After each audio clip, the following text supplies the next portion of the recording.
prosecution came in with 9 lawyers. And the lawyers that is defending Nnamdi Kanu have not been allowed to enter the court. They are screening, apart from the screening they did here earlier on. They have gotten inside there, made it look like they were allowed to enter. And are trying to tell them to reduce their lawyers. You saw the other one of the lawyers, the foreign lawyer, Mr. Bruce, was not even allowed to enter. The person the British government gave letter to represent him or observe the trial wasn't even allowed to enter. The question I'm asking about this Nnamdi kind of trial, and my question is, what does Buhari want to achieve by this? What do I mean by that? The rules of fair trials is very simple. What are you hiding? If you feel a man have done something wrong, you try him publicly because you have your case. We're not going to have a repeat of what happened in Kenya. Have the journalists, any of the journalists, had the courage to ask the Attorney General, to ask President Muhammad Buhari, to proudly tell you people what happened in Kenya. It was a rogue operation, but there will be justice on that. It's just 1 year and the government will go. How he was abducted in that car park, the kind of beating Nnamdi Kanu was given under that car park, where he was taken and nearly executed. Today, the Kenyan government said that they were not aware of it. Some officials of the Kenyan government, including the secret police, was part of the operation. And he was abducted and brought here. Yes, people will say it doesn't matter how a suspect is brought to court. No, it matters. Because this will remind us the kind of thing the prince of Saudi would do to Khashoggi in Turkey. The kind of things India Amin of Nkurunziza would do to people who oppose them in different countries. But there is one thing I want everybody to take home here. We are focusing on what is happening today. But we are not focusing on how we got to this particular point.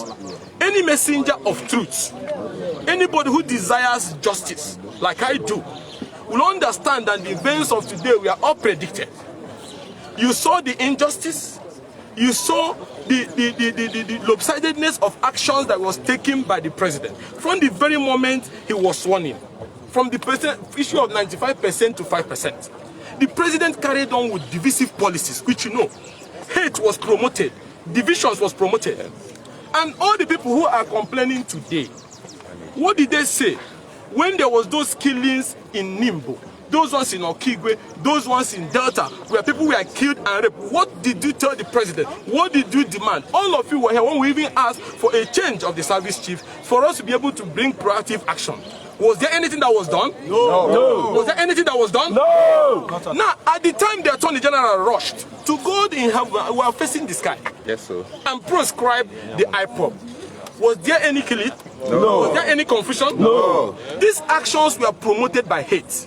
That is why, with what is now already happening in court, where you don't allow the lawyers of the defense, the people they want to defend them, to go in, when the court will give order that 3-4 people can visit him and they get to DSS and they are screened down and they cannot enter. When our respected traditional rulers will sit under the sun and they will not be allowed to enter a court for a trial that is supposed to be open, free and fair, I begin to ask myself, can there be justice that will come out of this charade? No. Starting from the refusal of the president to address the insecurity and the killings that was ravaging the East then, going by his decision to also, more importantly, even after the arrest of Nnamdi Kanu, I ask you all one question. What efforts have the government done in trying to address those grievances that raise to the rise of those agitations? If a man is honest and he truly desires peace for his people, what will he have done? He would have started the process of peace building, reaching out to people and building confidence. But he doesn't care. He just wants to keep him, and then you want to try him. Why do we need to try him at Federal High Court? He should take him to Daura and try him. Let's know where he's trying him. Because you can't call this a Federal High Court of the Republic, and a citizen is accused of an offense, and you cannot even allow him to have a fair trial. Neither do you obey the orders of court. And that is why my message is very simple. The president should take the path of peace and negotiation. Let's find an end to this. Let us find an end to this, which is granting bail, moving from DSS to police custody, and granting bail and pursue the path of peace, reconciliation, and negotiation. This trial, to me, to God who made me, was unnecessary, was avoidable, and this trial is baseless. And it is in the interest of peace and unity and stability that this trial of Nnamdi can be discontinued. And I say this as a messenger of truth, one who always pursues and desires truth.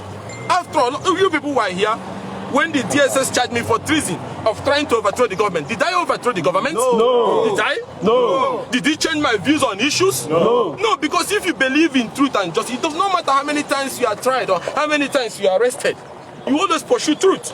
And all I'm saying, and I want the media to follow to ask these issues, that if after the arrest, there is agitations by citizens who have rights to agitate self-defense, have you made any effort to address the imbalance in the country? No. Have you even made any effort to implement the report on restructuring by his party? No. So you can see that this trial is not about the good of anybody. To me, it's hate. And it's about denying a man, trying a man at his back. From the way he was even abducted. Ask yourself, why has the government not boldly told you how he was brought here? When Obama or whatever went to kill Osama, you saw the footage of what happened. Yes. So if you say what you did there, you are proud of it, say it now, because it was a rogue oppression. But that would be an issue for another day. What I'm saying is that there is no fair trial procedure going on. And that is why I came here. The other day I came, they will not allow me to enter. I said, do I look like a terrorist? I'm going to bomb the court. Our traditional rulers are under the sun. Look at Ezigbo, all of them sitting right there. Look at our former governor, Chukwemeka, sitting right under the sun. They are humiliating our people. And they're making us feel we are not wanted.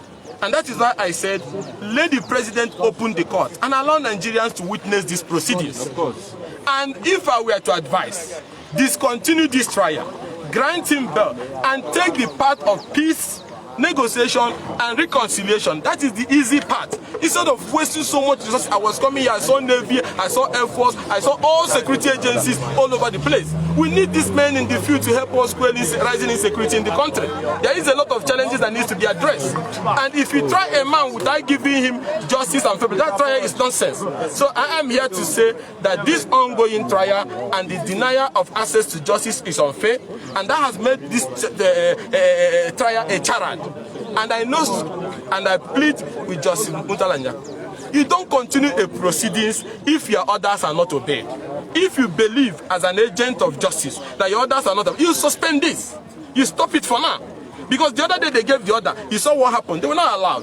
They nominated Ezigbo to go there. He did not go. Now today again he came with, okay, look at as old as Ezigbo is and the Ezife. Are they going to attack the court? Are they going to do anything? They will not now. So why all this? This is unnecessary, and that is why I said it's very painful. I'm not going to force my way through, but I want the whole world to know that this trial is not a trial. This is like a family guard. It's not a trial. Are you getting me? Yes. So, my name is Ikenga Imo. I'm the spokesperson of the opposition coalition, and also I want to say this, and that is why on our own part we have taken this matter to international community. How did you in the first place sneaked into Kenya, adopted a man with rogue organization, people who are semi-terrorists, nearly killed him in Kenya, smuggled him into Nigeria, and then you want people to overlook that aspect? Is this the first time this is happening? No. In 1984, what happened to Maruduko when he was put in a crane in London? Are we going to turn our country into a rogue nation? No. And then what he went to, how did he have heart attack?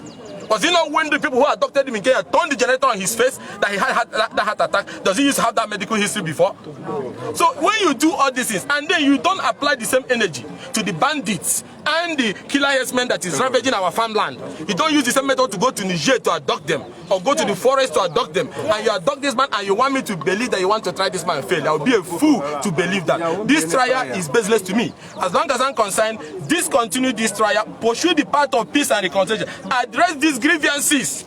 These grievances are not supposed to be addressed. Lopsidedness in all actions, issues of fiscal federalism. If these issues were addressed, will Nnamdi Kanu has had more people listening to his message? No. It was because you refused to address those issues. That was why at the time he spoke, when most of our Eastern brothers refused to speak for our people, that his message had a solid belief by people. Yes. So the key to addressing these issues is to give him bail, is to ensure that you go back to the table with everybody and then find a common ground so that we can renegotiate and find a way to live or not to live. It's very simple.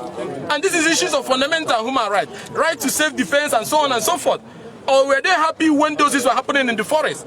And when you do this down in the east, you don't use the same energy up in the north. Nobody is slave to anybody. And there's one message I want you to take home. Most people who have dictatorial tendencies, whether in Nigeria or over the world, refuse to learn from history. Nobody has ever won this war of dictatorship. If not, Hitler would have won it. Idi Amin would have won it. Inquisitor of Burundi would have won it. What they call him, the one from Zaire, Congo, Mobutu Sese Seko would have won it. So nobody wins it. Because it is unfair, it is injustice. It doesn't survive, it doesn't last forever. So I am here today and appealing to them, if for anything, allow people to even access the court. Allow our traditional rulers to access the court. Allow the lawyers to access the court. Attorney General cannot come with 9 lawyers and their people, and then you want to screen down those lawyers. Okay, why are they hiding that they don't want the white man to enter? The one Mr. Bruce from the US and the one the British government sent. Is there anything fishy about this thing? There's no place in the world people are trying to like this. So this is unfair, and all I'm asking as a messenger of truth is justice in this trial process if it must go on. If not, this thing is going to produce an already known outcome. Thank you very much. Thank you.